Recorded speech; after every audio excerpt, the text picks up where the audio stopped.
Let's take another look at dividing terms with the same base. If we're going to divide 2 to the power 5 by 2 to the power 5, in expanded form, it would look like this. Now we know that 2 divided by 2 is just 1. So we can simplify this expression by cancelling the 2's.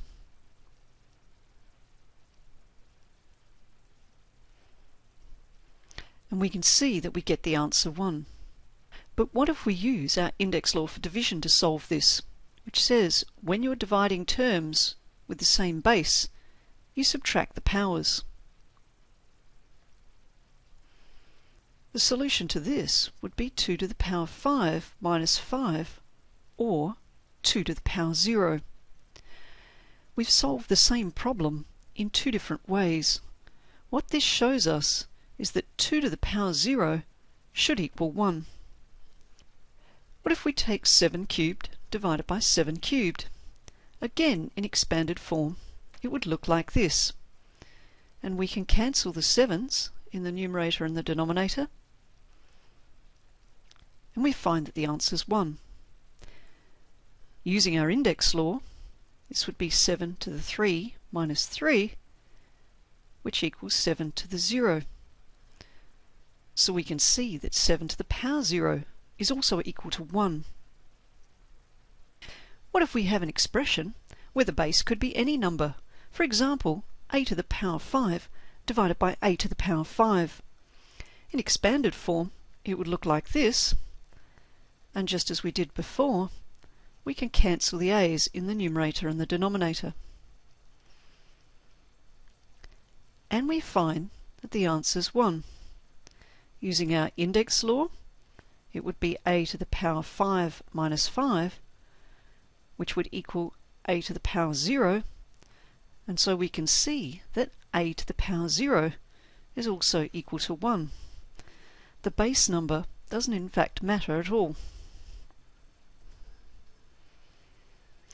If we use the same division rule to solve this problem, a to the power m divided by a to the power m, we find that would be a to the power m minus m, or a to the power 0.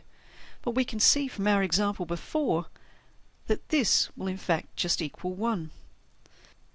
What we find, in fact, is that any term raised to the power 0 will always equal 1 as long as a is not 0. Using the rule a to the power 0 equals 1 as long as a is not 0 allows us to simplify the following problems relatively easily. If we look at 3 to the power 4 divided by 3 to the power 4 in expanded form, we find it looks like this. And again, if we cancel the 3's in the numerator and the denominator,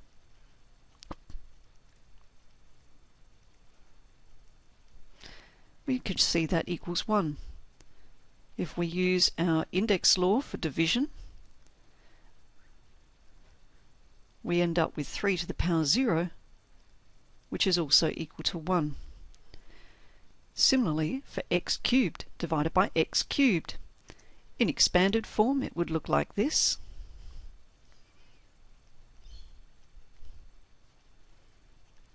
And if we simplify it, it will equal 1. Using our index law for division, that would be x to the power 3 minus 3, which is x to the power 0, which is also 1. So we can use the rule anything to the power 0 equals 1 as long as a is not equal to 0 to solve problems quite easily. For example, 451 to the power 0 just equals 1. If we have 5 to the power 0 times 2 cubed, 5 to the power of 0 is 1, and 2 cubed is 8, so 1 times 8 is 8. In example C, we have no brackets, so the power of 0 only applies to whatever is directly before it, in this case the x, which means that this simplifies to 4 times 1, which equals 4. In example D, the 4x is inside the brackets, and we know that whenever we have a power outside brackets, it applies to everything inside the bracket. So in this case, all of the 4x is raised to the power of 0, and the answer is just 1. In this example, y is raised to the power 0. So to simplify this expression, it would be 5 times 1 plus 4, which equals 9. And in this example, the x is raised to the power of 0, so it would be 7 times 1 times 4y. And 7 times 4 is 28 times y, or 28y. When solving problems involving powers, it's very important to consider what the power applies to, especially if there are any brackets involved.